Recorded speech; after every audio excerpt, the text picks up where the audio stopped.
ગમે તે જગ્યાએ ગમે તેવા અપશબ્દો બોલે એટલે એનો મતલબ એ નહીં કે એમના મત મળી જતા હોય.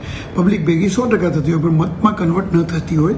અને આ જ વસ્તુ આમ આદમી પાર્ટીને છેલ્લે ચૂંટણી સમયે એવું લાગ્યું કે હવે અમારી હાર નિશ્ચિત છે, ત્યારે એન કેન પ્રકારે ભારતીય જનતા પાર્ટી ઉપર આક્ષેપબાજી કરવાની શરૂઆત કરી.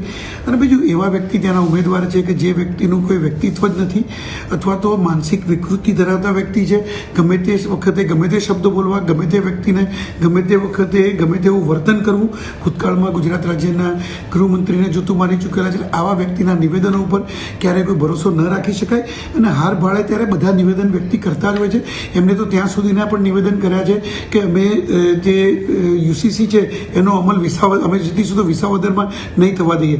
અરે ભાઈ, એમને ખબર છે કે અમલ થવા ન દેવો ન થવા દેવો એ રાજ્ય સરકારની બાબત છે, કોઈ એક વિધાનસભાની બાબત નથી. જેને પોતે વિધાનસભા તરીકે ધારાસભ્ય તરીકે ચૂંટાઈને આવે એ પછી શું એની મર્યાદા હોય છે એ પણ એમને ભાન નથી, જવાબદારીનું ભાન નથી. આવા વ્યક્તિઓ ગમે તે સમયે ગમે તે નિવેદનો આપે, તેવા નિવેદનોને ધ્યાને ન લેવા જોઈએ. અમારી તમામ માહિતીથી અપડેટ રહેવા માટે જોડાયેલા રહો S9 ન્યૂઝ સાથે.